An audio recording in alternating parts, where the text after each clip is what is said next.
Hi there, Working Homeschool Mom. Thank you so much for spending your precious time with me today. This is episode number 45 of the Strike a Balance podcast for Working Homeschool Moms. And today I'm going to be talking about how to include self-care in even the busiest working homeschool mom schedule. It's something that we all need to prioritize. So I hope that this episode will give you some ideas for how to spend some time on yourself. And before we get into the episode, I would like to ask you to please rate, review, and subscribe to the podcast. It helps other working homeschool moms to find it. And it's my passion to support as many working homeschool moms as possible. So I would really appreciate that. Let's get into the episode.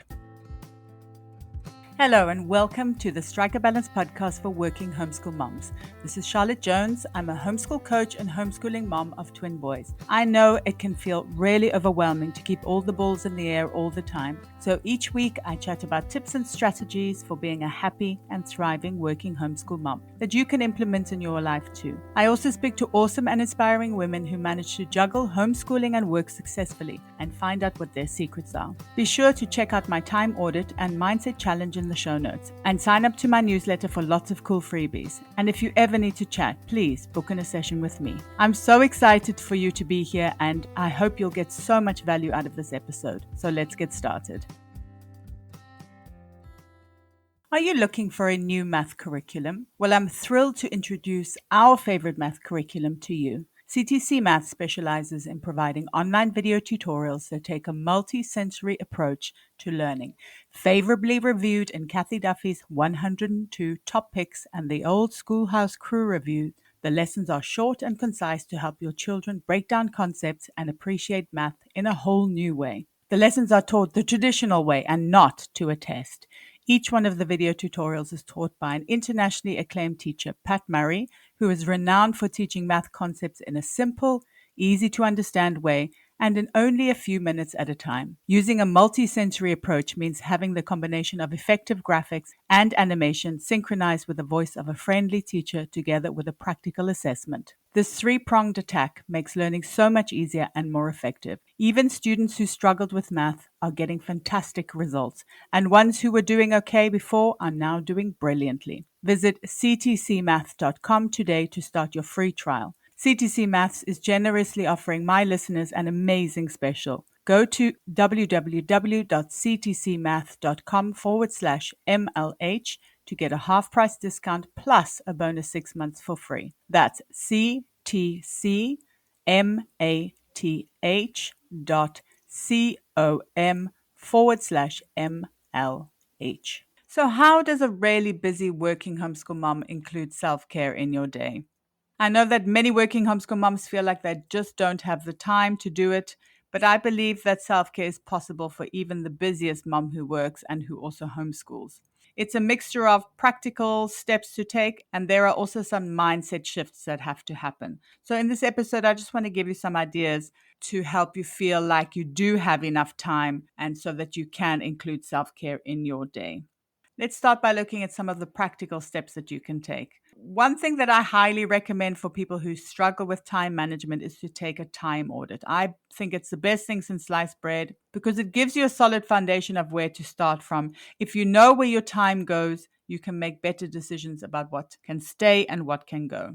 So if you've realized that you very easily are spending 30 minutes mindlessly scrolling on Instagram or Pinterest, you could make better use of that time by maybe going for a walk or working out or reading a book. I know it's easier said than done, but start small, like I always say. You could use a timer to stay on task. You could give up social media entirely for a while. I know it sounds extreme, but it is good to do a detox every now and then. I have done it, and I had some surprising results, to be honest. And you could put your phone in another room, or you could turn off your notifications. There are many ways that you can manage how much time you spend on social media. The next thing to do is to actually schedule in your self-care. If your self-care has been scheduled in, you're more likely to actually do it. I know for me that everything that goes into my calendar gets done. It makes me feel more organized, but also more committed to everything that's in there because I can see it in black and white, or whatever color you use. And I also always make sure that that self-care time is marked as unavailable on my calendar so that nobody can book in a podcast interview or a coaching session during that time. So in that way, I'm showing my commitment to my self-care. I'm making it non-negotiable. If you use a paper planner, write it in pen and make it a non-negotiable. So if you're not able to schedule in 30 minutes or an hour, I mean, that is a lot of time for self-care to start off with, then you can break it into smaller chunks. Sometimes just checking in with yourself for a few minutes, breathing, having a few mindful minutes during the day can really help to make the day more manageable, and you can start small and then go from there. So as I said, starting small is a really good way to include self-care, but I think it's also important to be consistent. So I think it's really important to take small, consistent steps in the right direction. I think they're so powerful. I'll use myself as an example. I used to be very ambitious when it came to working out. I've done 2 half marathons, and I've always dreamt of doing a marathon and an ultra marathon, but I could never sustain that level of time and energy. And I had months where I wouldn't exercise at all because I was just so sick of it and I was so exhausted and I felt horrible when I didn't exercise. I need to exercise regularly. Now I run 5 or 6 kilometers 2 or 3 times a week.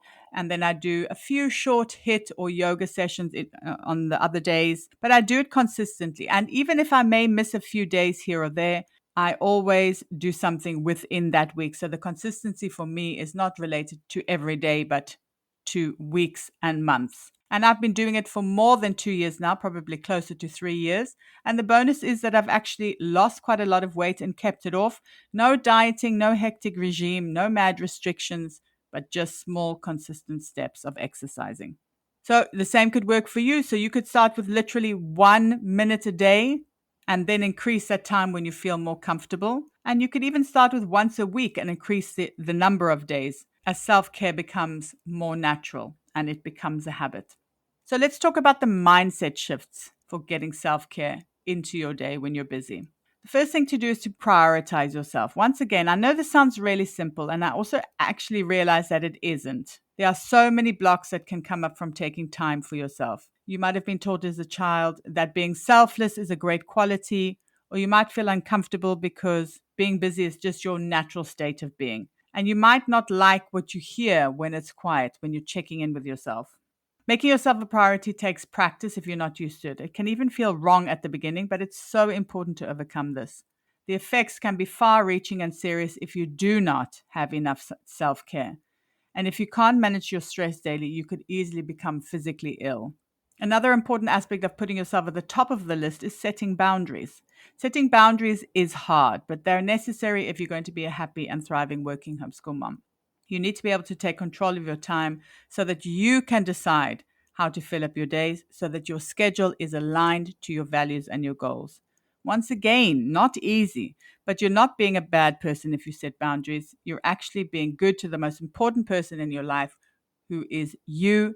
And if you are looked after, then you're able to look after everybody else around you.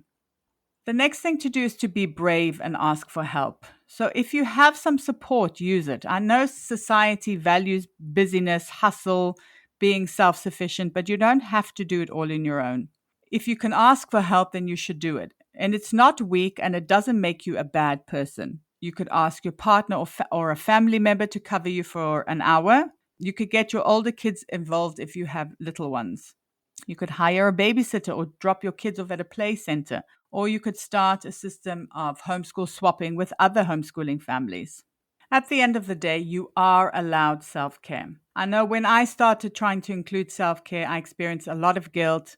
I felt like I was taking valuable time away from my family. It wasn't logical because I knew that I needed a break, but the most difficult feelings to overcome rarely are logical, right? Luckily, I got over this and started prioritizing time for myself. If you're in a season where you feel like you don't deserve any time to recharge on your own, then I hope that you can take heart from someone who's been through this too. The season will come to an end. You can start really small until you feel less guilty. Practice does make it easier. I really hope you enjoyed the episode. Drop me a DM on Instagram or post on the Working Homeschool Moms support group over on Facebook. And let me know what resonated the most with you. It would also be great if you could rate, review, and subscribe, or share the podcast with a working homeschool mom who might need it. It's my mission to support as many working homeschool moms as possible. Until next time, take care.